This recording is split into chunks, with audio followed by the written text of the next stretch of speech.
નમસ્કાર વિદ્યાર્થી મિત્રો, હું સોલંકી સુરપાલ સિંહ અમારી યુટ્યુબ ચેનલ સરસ્વતી એજ્યુકેશન ક્લાસીસની અંદર તમારું હાર્દિક સ્વાગત કરું છું. વિદ્યાર્થી મિત્રો, આજે આપણે ધોરણ 12 સમાજશાસ્ત્રની અંદર પ્રકરણ નંબર 2 ભારતીય સંસ્કૃતિ અને સમુદાય વિશેનો અભ્યાસ કરીશું. વિદ્યાર્થી મિત્રો, આપણે હવે આ નવીન પ્રકરણ ધોરણ 12ની અંદર સમાજશાસ્ત્ર શરૂ કરેલ છે. વિદ્યાર્થી મિત્રો, જેની અંદર 2021ની અંદર આવનારી બોર્ડની પરીક્ષાને અનુલક્ષીને જે ચેપ્ટર ગુજરાત સરકારે કાપેલ છે શિક્ષણ બોર્ડે, એ આપણે ચલાવીશું નહીં, પરંતુ જે પરીક્ષાની અંદર પૂછાવાના છે તેનાથી શરૂઆત કરવાની છે. વિદ્યાર્થી મિત્રો, તો ચલો હવે વધારે વાત ન કરતા ભારતીય સંસ્કૃતિ અને સમુદાય વિશેનો અભ્યાસ કરીએ.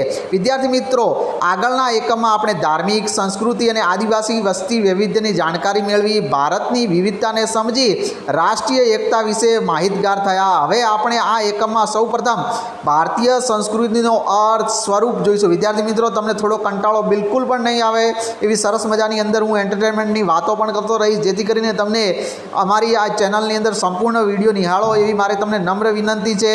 ત્યારબાદ સમુદાયનો અર્થ અને પ્રકારની સમજૂતી મેળવીશું. સંસ્કૃતિ એટલે કોઈ એક પ્રજાની લાક્ષણિકતા, જીવન રીતિ, સમાજના સભ્યો તરીકે આપણે જે કંઈ વિચારીએ છીએ, જે કંઈ કરીએ છીએ, આપણી પાસે જે કંઈ છે તે જટિલ એકમને સંસ્કૃતિ કહેવાય છે. સંસ્કૃતિ એટલે શું કે કોઈ એક પ્રકારની લાક્ષણિકતા, જીવન રીતિ, સમાજના સભ્ય તરીકે આપણે જે કંઈ વિચારીએ છીએ, જે કંઈ કરીએ છીએ, આપણી પાસે જે કંઈ છે તે જટિલ એકમને સંસ્કૃતિ કહેવાય છે. સંસ્કૃતિ અંગે ધોરણ 11માં આપણે વિગતે સમજણ મેળવી છે. આ એકમમાં આપણે તેને ભારતના સંદર્ભમાં સમજૂતી મેળવીએ. બરાબર કે હવે સંસ્કૃતિ એટલે શું હું તમને ટૂંકમાં સમજાવી દઉં કે સંસ્કૃતિ એટલે આપણે જે ખાવા પીવાનું ખાતા હોઈએ, આપણે જે તહેવારો ઉજવતા હોઈએ, આપણે જે રીતિ રિવાજો ઉજવતા હોઈએ એને સંસ્કૃતિ કહેવાય. બરાબર કે સંસ્કૃતિ માટે કે અને આપણી જે સંસ્કૃતિ, આપણા જે રીતિ રિવાજો છે એમને બચાવવા માટે આપણે પ્રયત્ન કરવા જોઈએ. આપણી બોલી છે, આપણે જે ભાષાની અંદર બોલી બોલતા હોઈએ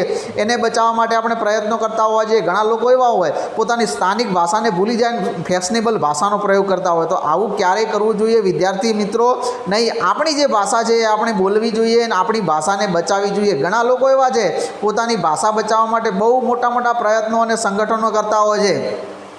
વિદ્યાર્થી મિત્રો માત્ર કુટુંબના વડીલો જ નહીં, બધા વડીલો લોકો માન આપે છે, પગે લાગે છે, તે તમે જોયું છે ને. અતિથિ દેવો ભવ, ઘરે આવેલા મહેમાનની આગતા સ્વાગતા કરી તેમની કાળજી લેવાતી હોવાનું જોયું છે ને.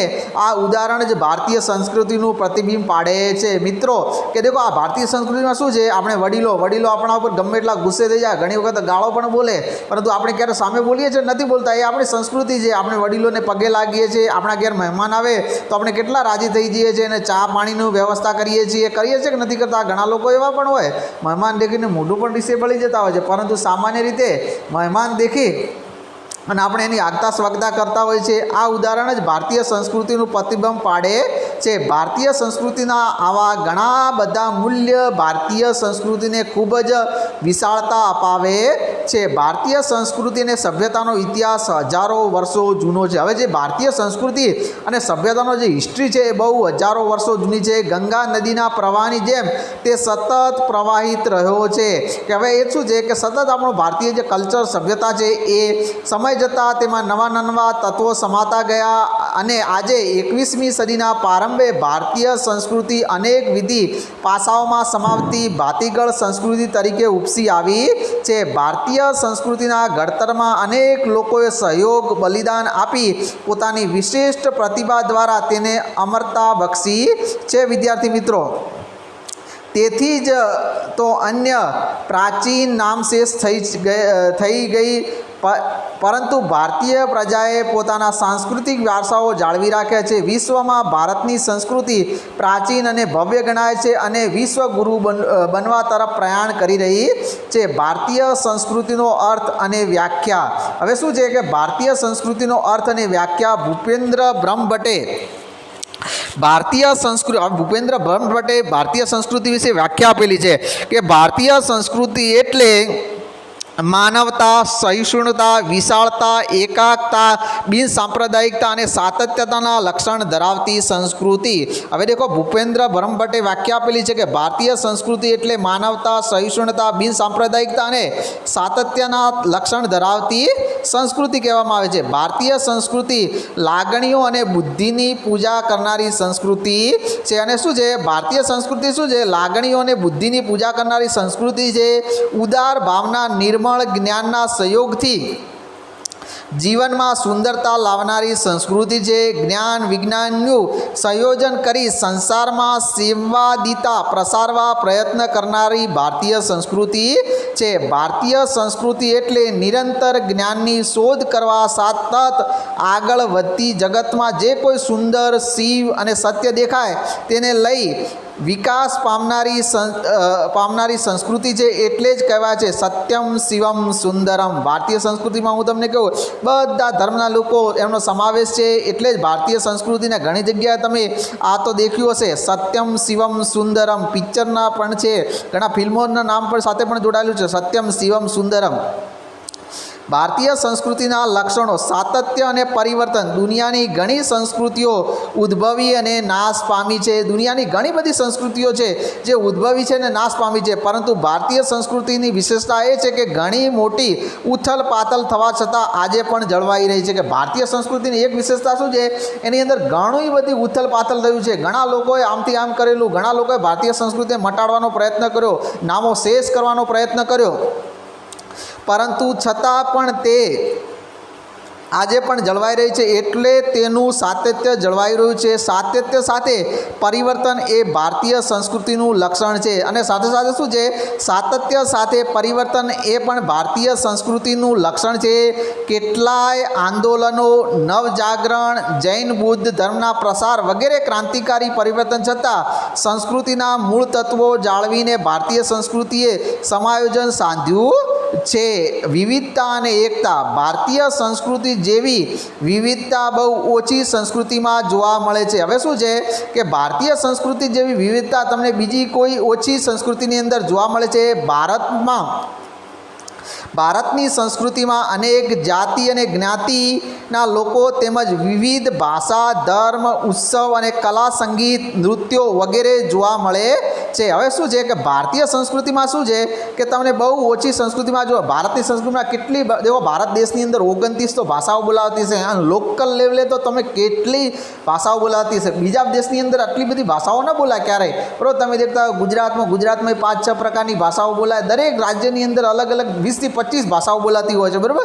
તો એ ઘણી બધી ભાષાઓ બોલાતી હોય છે. ભારતની સંસ્કૃતિમાં અનેક જાતિ અને જ્ઞાતિના લોકો તેમજ વિવિધ ભાષા બોલતા લોકો છે, ધર્મ ઉજવતા લોકો છે, કે હિન્દુ છે, મુસ્લિમ છે, શીખ છે, ઈસાઈ છે, ઘણા બધા ઉત્સવો અને કલા, સંગીત, નૃત્યો વગેરે જોવા મળે છે. આ બધા માટે પ્રાદેશિકતા, ભૌગોલિકતા અને આબોહવા જવાબદાર છે. આટલી બધી વિવિધતા હોવા છતાં એક દેશના નાગરિક હોવાની ભાવના તેમજ રાજનૈતિક પદ્ધતિઓને લીધે એકતા જોવા મળે છે. આટલી બધી કે ભાઈ અલગ અલગ ધર્મના લોકો, અલગ અલગ જ્ઞાતિના લોકો, અલગ અલગ બોલતા લોકો, અલગ અલગ નૃત્યો કરતા લોકો, બધા અલગ અલગ કેટલાય છે, છતાં પણ ભારત દેશની અંદર એક કે ભારત દેશના અમે વતની છે એવું આપણને જોવા મળે છે.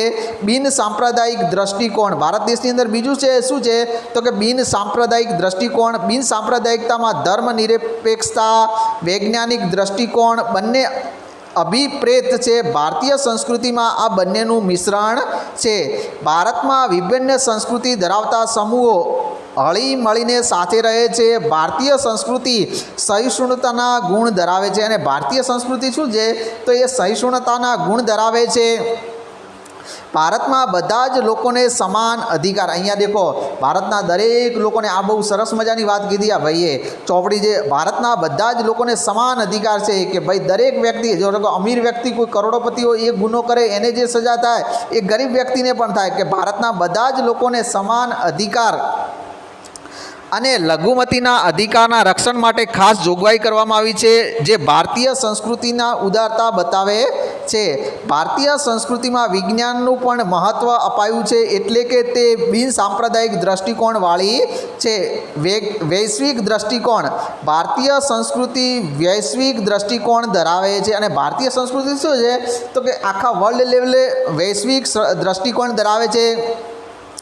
સમગ્ર દુનિયામાં શાંતિ અને સદભાવનાનો સંદેશો ફેલાયેલો છે અને સમગ્ર દુનિયાની અંદર શું છે શાંતિ અને સદભાવનાનો સંદેશો ફેલાયેલો છે વસુધૈવ કુટુંબમનો ભાવ રાખ્યો છે અને શું છે સમગ્ર દુનિયાની અંદર વસુધૈવ કુટુંબનો ભાવ રાખાયો છે વિકાસશીલ અને વિકસિત દેશો ના વિકાસ માટે ભારત કટિબદ્ધ રહ્યું છે અને વિકાસશીલ અને વિકસિત દેશોના વિકાસ માટે ભારત હંમેશા કટિબદ્ધ રહ્યું છે। આ રીતે વિશ્વ બંધુ તરીકેની જવાબદારી નિભાવી વૈશ્વિક દૃષ્ટિકોણનું ઉદાહરણ પૂરું પાડ્યું છે। આ રીતે શું છે ભારતે તો કે ભારતે શું વિશ્વની અંદર વસુધૈવ કુટુંબ એટલે શું છે કે દરેક દુનિયાના દરેક વ્યક્તિઓ શું છે આપણા ભાઈઓ છે। હવે છે ભૌતિકવાદી અને આધ્યાત્મકવાદી। ભારત આધ્યાત્મકવાદી ભૂમિ તરીકે જાણીતું છે। એટલે શું વિદ્યાર્થી મિત્રો ભારતની અંદર મહાન યોદ્ધાઓ થઈ ગયા, મહાન તત્વચિંતકો થઈ ગયા કે ભારત આધ્યાત્મકવાદી ભૂમિ તરીકે જાણીતું છે। પ્રાચીન કાળથી વર્તમાન સમય સુધી ભારતનો ઇતિહાસ જોશો તો ભૌતિકવાદી અને આધ્યાત્મકવાદી સંસ્કૃતિ સાથે વિકસી છે। જો તમારે ભારતીય માનસને સમજવું હોય તો આધ્યાત્મિકતાથી સમજી શકાય। વ્યક્તિને મહત્ત્વ આપતી સંસ્કૃતિ ભારતીય સંસ્કૃતિ વ્યક્તિમાં વિશ્વાસ કરતી વ્યક્તિવાદી સંસ્કૃતિ છે। ભારતના વિવિધ ધર્મમાં વ્યક્તિનું મહત્ત્વ સ્વીકારાયું છે। રાજ્ય અને સમાજ ઉદ્દેશ્ય વ્યક્તિની ભલાઈ માટે છે અને તે રાજ્ય અને સમાજે ભૂમિકા ભજવાની છે, પરંતુ એનો અર્થ એવો નથી કે સમાજનું કોઈ મહત્ત્વ નથી, કે સમાજનું પણ અતિ મહત્ત્વ રહેલું છે। ભારતીય સંસ્કૃતિનું સ્વરૂપ ભારતીય સંસ્કૃતિના અનેક સ્વરૂપ છે, પરંતુ અહીં તેની સ્પષ્ટ સમજ મેળવવા માટે 3 વિભાગમાં વહેંચી શકાય। પહેલું છે પ્રશિષ્ટ ભદ્રવર્ગીય અથવા માર્ગી પરંપરા, બીજું છે લોક સંસ્કૃતિ અથવા દેશી પરંપરા ફ્લોક કલ્ચર, બરાબર। ફ્લોક કલ્ચર લોકલ આદિવાસી સંસ્કૃતિ, બરાબર। હવે ભારતીય સંસ્કૃતિના સ્વરૂપોની અંદર 3 વિભાગ છે। હવે પ્રશિષ્ટ ભદ્રવર્ગીય અથવા માર્ગીય પરંપરા ભારતીય સંસ્કૃતિના વિશિષ્ટ પરંપરામાં વિવિધ વિદ્યાશાખાઓ, ભાષાઓ અને કલાનો સમાવેશ થાય છે। તેને નીચે પ્રમાણે વિગતે દર્શાવી શકાય। ધર્મશાસ્ત્ર ધર્મ સંબંધી, નીતિશાસ્ત્ર આચારશાસ્ત્રી, જ્યોતિષશાસ્ત્ર એટલે અવકાશ વિજ્ઞાન, ખગોળશાસ્ત્ર અને જ્યોતિષશાસ્ત્ર, દર્શનશાસ્ત્ર, સંગીતશાસ્ત્ર, નાટ્યશાસ્ત્ર, વ્યાકરણ, આયુર્વેદ, ઔષધ વિજ્ઞાન, વાસ્તુ અને શિલ્પ। અહીં દર્શાવેલા વિવિધ શાસ્ત્રો મૂળ સંસ્કૃત ભાષામાં રચાયેલા હતા, તેને કારણે આપણે આ પરંપરાને પ્રશિષ્ટ કહીએ છીએ। જુદા જુદા ગ્રંથોમાં ભારતીય સંસ્કૃતિના વિવિધ પાસાઓના શાસ્ત્રીય ચર્ચા કરવામાં આવી હતી। જુદા જુદા ગ્રંથોમાં શું છે કે ભારતીય સંસ્કૃતિના વિવિધ પાસાઓની શાસ્ત્રીય ચર્ચા કરવામાં આવી હતી અને તેનું સાતત્ય આજે પણ રહ્યું છે અને તેનું સાતત્ય શું છે આજે પણ વિદ્યાર્થી મિત્રો રહ્યું છે।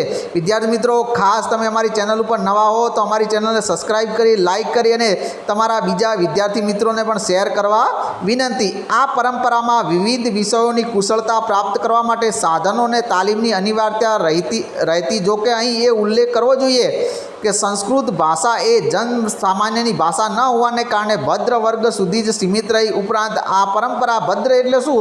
ભદ્ર એટલે અમીર લોકો, જે લોકો બહુ પૈસાદાર હોય તેવા લોકોને આપણે ભદ્ર લોકો કહેતા હોઈએ છીએ। આ ઉપરાંત આ પરંપરામાં ભિન્ન ધર્મ અને સંપ્રદાયના તત્વો ઉમેરાતા ગયા અને તે દ્વારા એક વિશિષ્ટ ભાતીગળ સંસ્કૃતિ વિકસી। હવે છે લોક સંસ્કૃતિ અથવા દેશી પરંપરા। આપણે કહીએ છીએ ને કે આ દેશી માણસ છે, દેશી, બરાબર। હવે આ દેશી ફ્લોક કલ્ચર કહેવાય છે તેને, બરાબર। લોક સંસ્કૃતિ માનવ સમાજ માટે જેટલી જૂની છે, લોક સંસ્કૃતિને આદિ માનવની મનોવૈજ્ઞાનિક અભિવ્યક્તિ તરીકે ઓળખવામાં આવે છે। લોક સંસ્કૃતિ એ લોક સમૂહનું સહિયારું નિજી સર્જન છે। શું છે તો કે લોક સંસ્કૃતિ એક લોક સમૂહનું સહિયારું નિજી સર્જન છે। જનજીવન પોતાના રસ, રુચિ, સવલતો, સુવિધાઓ અને ભૌગોલિક પરિસ્થિતિ અનુસાર કેટલીક પ્રણાલિકાઓ આરંભે છે, જે આગળ જતાં રિવાજ અને રૂઢિ રૂપે લોક જીવનનું મુખ્ય અંગ બની જાય છે. લોક સંસ્કૃતિ એ અત્યંત વિશાળ જીવન ક્ષેત્ર છે. લોકજીવન લોકકલા અને કસબ એ લોક સંસ્કૃતિના અંગ છે. લોક સંસ્કૃતિનો સાચો પરિચય મેળવવા માટે લોકજીવન અભ્યાસ જરૂરી છે. લોક સંસ્કૃતિનો અર્થ અને વ્યાખ્યા જોરાવરસિંહ જાદવે આપી છે. લોક સંસ્કૃતિને બરાબર કે સંસ્કૃતિના સીમાડામાં સમાઈ જતી બોલીઓ, કંઠસ્થ સાહિત્ય, સંગીત કલા, ઉત્સવ, ધર્મ, વસ્ત્રાલંકારો, ખેતી, પશુપાલન, નૌકાયાન, હથિયાર, ઘર, ખોરડા, રાચરચીલું, દેવમંડળ, આચાર વિચાર, સંસ્કાર વગેરેના લોક સંસ્કૃતિમાં સમાવેશ થાય છે.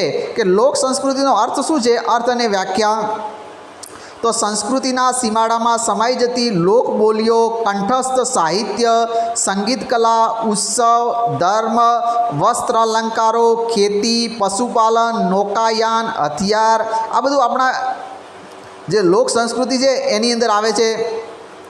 હવે છે મહાપાત્રે લોકોની રીતિ રસમો, વહેમો, માન્યતાઓ, પ્રચલિત લોકગીતો, લોકકથાઓ, આલરડા, મરસિયા, જોડાકણા, કહેવતો. હવે મહાપાત્રે લોકોની રીતિ રસમો કે કેટલી બધી લોકોની રીતિ રસમો પહેલાંના સમયની અંદર લગ્નની કેવી રીતિ રસમો હતી, હાલ કેવી રીતિ રસમો બદલાઈ ગઈ છે.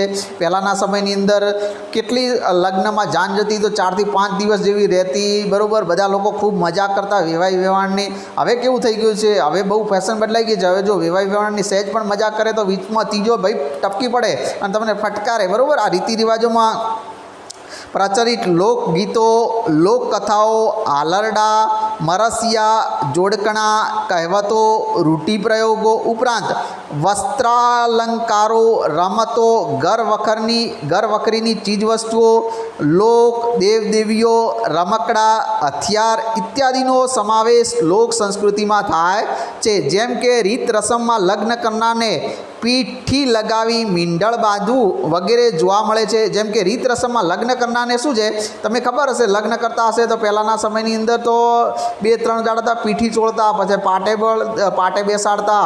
પછી હવે તો કેવું થઈ ગયું, ઝડપથી કોઈ પીઠી કશું ખાસ એટલું બધું નહીં કરતા અને સીધા રાતના સમયે ડીજે આવી જાય. દારૂનો પણ કાર્યક્રમ હોય અમુક લોકો વખતે, બરાબર. આમાં આપણે ડીપો એવા નથી ઉતરવાનું, બરાબર. અમુક લોકો પછી લગ્નની અંદર જ્યારે વરઘોડો નીકળે છે, હું તમને પ્રશ્ન પૂછું છું, એક લગ્નની અંદર જ્યારે વરઘોડો નીકળે છે વિદ્યાર્થી મિત્રો, ત્યારે સામાન્ય રીતે મુખ્યત્વે ભાઈઓ કયો ડાન્સ વધુ પસંદ કરે છે અને કયો ડાન્સ કયા ગીત ઉપર સૌથી વધુ ડાન્સ કરે છે? તમને ખબર હોય તો મને કોમેન્ટ બોક્સની અંદર કહેજો, બરાબર. જેમ કે રીતિ રસમમાં લગ્ન કરનારને પીઠી વગા લગાવી મીંઢળ બાંધવું વગેરે જોવા મળે છે.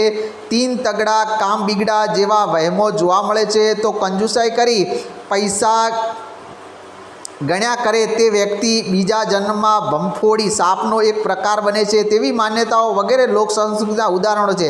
જેમ કે રીતિ રસમમાં લગ્ન કરનારને પીઠી લગાવી મીંઢળ બાંધવું, મીંઢળ એટલે શું, આગળ તમારે ખબર પેલું બાંધે છે વગેરે જોવા મળે છે. 3 તગડા કામ બીગડા, આ કહેવત છે કે 3 જણા ભેગા થાય તો શું કરે, એક જણો કે ના એમ એને એમ, એક જણો બીજો કે 3 તગડા કામ બીગડા, વહેમ જેવા વહેમ જોવા મળે. તો કંજુસાઈ કરી પૈસા ગણ્યા કરે તે વ્યક્તિ બીજા જન્મમાં ભંફોડી એટલે સાપનો એક પ્રકાર, કે શું છે, કંજુસાઈ કરે વ્યક્તિ, પોતાના જીવનમાં ખાવા પણ વ્યવસ્થિત ન ખાય અને કંજુસાઈ કરતો હોય, અને એ કહાવત છે કે બીજા જન્મમાં ભંફોડી થાય, બરાબર. તેવી માન્યતાઓ વગેરે લોક સંસ્કૃતિના ઉદાહરણો છે. દીકરી મારો લાડકવાયો દેવનો દીધેલો, દીકરો મારો લાડકવાયો દેવનો દીધેલો જેવા આલરડા, તેમજ ન બોલ્યામાં 9 ગુણ, બરાબર. આ શું છે કે આલરડાઓ છે એવા, દીકરો મારો લાડકવાયો દેવનો દીધેલો, ત્યાર પછી ન બોલ્યામાં 9 ગુણ, બોલે તેના બોર વેચાય જેવી કહાવતો, આંખ આડા કાન કરવા, રાતા પીળા થઈ જવું જેવા રૂઢિપ્રયોગો પણ લોક સંસ્કૃતિના ઉદાહરણ છે, બરાબર. આવા બધા ઘણા બધા ઉદાહરણ છે, બરાબર. કે ઘણા, હું પણ તમને કહ્યું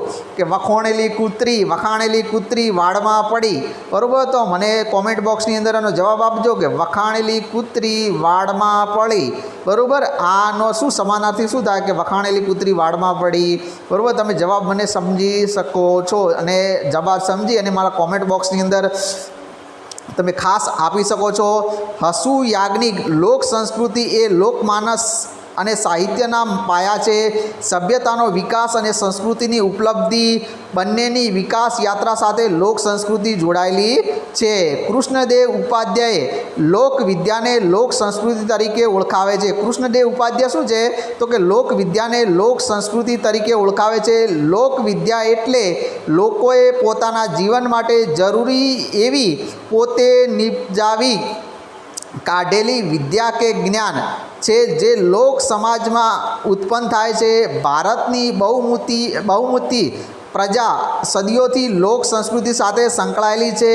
આ પરંપરામાં મૌખિક રહી હોવાથી પુસ્તકોનો સીધો આધાર તેના વિકાસમાં જોવા મળતો નથી. હવે આપણી જે કલ્ચર છે, લોક સંસ્કૃતિ છે, એ શું છે તો કે એનો કોઈ ઇતિહાસ નથી, બુકની અંદર નથી લખાણો, બરાબર. એટલે લોકોના મોઢા ઉપર જ રહેલી છે કે ઘણા વ્યક્તિઓની આપણે વાર્તા સાંભળતા હશો, પરંતુ એના કોઈ બુક નથી, ચોપડી નથી પર્ટિક્યુલર. તો શું છે, એવી રીતે એક પેઢીમાંથી બીજી પેઢીમાં હસ્તાંતર દ્વારા તેના સાતત્યપૂર્ણ વિકાસ થયો છે. ભૌગોલિક રીતે વિશાળ પ્રદેશ અને વિવિધ આબોહવા ધરાવતા ભારતમાં પ્રાદેશિક વાતાવરણ મુજબ લોક સંસ્કૃતિ જોવા મળે છે. મહદ અંશે કૃષિ અર્થવ્યવસ્થાવાળા દેશમાં અને ગ્રામ્ય પરિવેશમાં લોકગીતો, નાટ્ય સ્વરૂપે અને ચિત્રકલા વિકસી છે. આદિવાસી સંસ્કૃતિ અને લોક સંસ્કૃતિ આ સંદર્ભમાં ઘણું સામ્ય ધરાવે છે. વિભિન્ન પહેરવેશ, શૃંગારના ભિન્ન સ્વરૂપો, રોજિંદા ભોજનનું વૈવિધ્ય અને સાથે બાર ગાઉએ બોલી બદલાય એ ઉક્તિ ભારતીય સંસ્કૃતિના વૈવિધ્યને સુપર વ્યક્ત કરે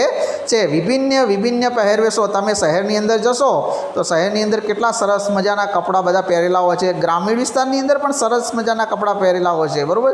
હવે ગુજરાતી ભાષાની અંદર તમને પ્રશ્ન પૂછું છું, તમે કોમેન્ટ બોક્સની અંદર મને જવાબ આપી શકો છો. આ જે શર્ટ છે, આપણે જે બુસ્કોટ બોલીએ છીએ, બરાબર, એને શુદ્ધ ગુજરાતી ભાષાની અંદર બુસ્કોટને શું કહેવામાં આવે છે? તમે મને જવાબ કરીને કોમેન્ટ બોક્સની અંદર ખાસ મોકલાવજો કે શુદ્ધ ભાષાની અંદર આ બુસ્કોટ જે કહેવાય કે શર્ટ છે એને શું કહેવામાં આવે છે. હવે અહીંયા વિભિન્ન પહેરવેશો, શૃંગારના ભિન્ન સ્વરૂપો. શૃંગાર એટલે વિદ્યાર્થી મિત્રો જે આપણે તૈયાર થાય છે ને બહેનો, એ શૃંગારના વિભિન્ન સ્વરૂપો. કોઈ જગ્યાએ કોઈક સંસ્કૃતિના લોકો શૃંગારમાં શું કરતા હોય છે? પાવડર લગાવે. તો હવે તમને ખાસ કહી દઉં કે ધારો કે આદિવાસી બહેનો છે, તો આદિવાસી બહેનો હાલ પણ ત્યાં આગળ બહુ ડેવલપ નથી થયો, તો શૃંગારની અંદર તે શું કરે છે? જરી લગાવે છે. શું લગાવે છે? જરી લગાવે છે. આપણે ફેર એન્ડ લવલી લગાવીએ છીએ કે વગેરે શૃંગારના સાધનો બહુ આવે છે. લેકમા કંપની છે, ઘણી બધી કંપનીઓ શૃંગારમાં છે. આપણા ભારતની અંદર હિન્દુસ્તાન યુનિવર લિમિટેડ છે જે કોસ્મેટિક શૃંગારની બહુ સરસ મજાની વસ્તુઓ બનાવતી હોય છે, બરાબર. શૃંગારના ભિન્ન સ્વરૂપો છે અને કરોડો રૂપિયા કમાય છે. મેં એક ઉદાહરણ દ્વારા તમને સમજાવું અહીંયા કે ભારતની એક બહેનોને મોઢે લગાવવાની એક ક્રીમ આવે છે જેનું નામ છે ફેન. એ ફેન ક્રીમ છે ને એ બહુ ખતરનાક આવે છે. એ પણ આખા વર્લ્ડ લેવલે ફેમસ છે. આપણે ભારતની અંદર તો પાછા શૃંગારના સાધનો બહુ ખતરનાક અને બહુ સરસ બને છે, બરાબર. પહેરવેશ, શૃંગારના ભિન્ન સ્વરૂપો, રોજિંદા ભોજનનું વૈવિધ્ય કે ખાવાની બાબતમાં પણ આપણે બહુ અલગ હોય છે. સવારમાં કોઈ લોકો પીઝા ખાતા હોય નાસ્તામાં, કોઈ લોકો બટાકા પૌવા ખાતા હોય, કોઈ લોકો ઇડલી ઢોસા ખાતા હોય, કોઈ લોકો બિચારા જે સામાન્ય લોકો હોય રાતનો પડેલો રોટલો અને દૂધ ખાતા હોય છે, બરાબર. અને ભોજનમાં અલગ હોય છે. પંજાબમાં જાઓ તો પનીરનું શાક વખણાય, બરાબર. રાજસ્થાનની અંદર કચોરી છે, આ પશ્ચિમ બંગાળની અંદર ગુલાબજાંબુ છે, બરાબર. હવે ખાસ તમને બીજો પણ પ્રશ્ન પૂછું છું, પંજાબનું પ્રખ્યાત પીણું કયું છે? તમને જો યાદ હોય તો એ પણ તમે કોમેન્ટ બોક્સની અંદર લખી શકો છો. રોજિંદા ભોજનનું વૈવિધ્ય અને સાથે બાર ગાઉએ બોલી બદલાય એ ઉક્તિ, અને તમને ખબર છે કે બાર ગાવે બોલી બદલાય છે, એ પણ ભારતીય સંસ્કૃતિમાં ઘણા લોકો અલગ ભાષા બોલતા હોય છે. ભારતીય સંસ્કૃતિના વૈવિધ્યને સુપૂર વ્યક્ત કરે છે. વિદ્યાર્થી મિત્રો, અહીંયા આપણે આ ભાગ પૂર્ણ કરીએ છીએ, બરાબર. ત્યાર પછી થોડું શરૂઆત રાખીએ ગુજરાતમાં ગરબા અને ભવાઈ. હવે ગુજરાતની અંદર શું થાય? તો ગુજરાતની અંદર સરસ મજાના હમણાં નવરાત્રિની શરૂઆત થઈ ગઈ છે, પરંતુ આપણે કોવિડ-19ના કારણે નવરાત્રિ ઉજવી શકતા નથી. અહીંયા ટીક પણ કરવાનું છે કે ગુજરાતની અંદર શું થાય છે? તો ગુજરાતની અંદર ગરબા અને ભવાઈ. ખાસ વિદ્યાર્થી મિત્રો, ગુજરાતની અંદર ગરબા અને ભવાઈ સરસ મજાના થાય છે. પંજાબની અંદર ભાંગડા, મહારાષ્ટ્રમાં લાવણી અને આસામમાં બિહુ, બરાબર. આ ખાસ તમારે નૃત્યો તૈયાર કરી દેવાના છે. પંજાબની અંદર ભાંગડા તમે દેખ્યા હશે. મહારાષ્ટ્રની અંદર લાવણી નૃત્ય છે ને એ અતિ મહત્ત્વનું છે, બરાબર. લાવણી શું છે? લાવણી એ જ્યારે સિઝન કપાય ને ત્યારે આ લાવણી જે છે કહેવાય છે ને, એ લાવણી નૃત્ય કરતા હોય છે. લાવણી એટલે કાપવું, અને લોકો શું છે કાપે છે જ્યારે અનાજ, ત્યારે શું થઈ જાય છે, એ આનંદિત થઈ જાય છે, અને આનંદિત થઈ જવાને કારણે તે શું લોકો શું કરવા લાગે છે, નૃત્ય કરવા લાગે છે. હવે તમને હું કહી દઉં, એક લાવણી નૃત્ય કઈ જગ્યાએ તમે પિક્ચરની અંદર દેખ્યું હોય તો, એક ચીકની ચમેલી આ પૌવા લગા કે આઈ, બરાબર, એ ફિલ્મનું ગીત છે. તમે એ ગીતની અંદર કઈ ફિલ્મ સ્ટાર નૃત્ય કરે છે એ પણ તમે મને કોમેન્ટ બોક્સની અંદર જણાવી શકો છો. અને એ જે ફિલ્મ સ્ટાર જે નૃત્ય કરે છે ને એ લાવણી નૃત્ય છે, બરાબર. ત્યાર પછી આસામમાં બિહુ વગેરે જે તે પ્રદેશની લોક સંસ્કૃતિના દર્શન થાય છે. જોકે સામાજિક સંદર્ભમાં બદલાતા લોક સંસ્કૃતિનું સ્વરૂપ બદલાઈ રહ્યું છે. વિદ્યાર્થી મિત્રો, હવે આપણે અહીંયા સુધી રાખીશું. આજે મેં નવીન સમાજશાસ્ત્રમાં શરૂઆત કરી છે. જો તમને અમારો આ વિડીયો સરસ ગમ્યો હોય તો તમે લાઈક, સબસ્ક્રાઈબ અને શેર કરવાનું ભૂલતા નહીં. જય હિન્દ, જય ભારત.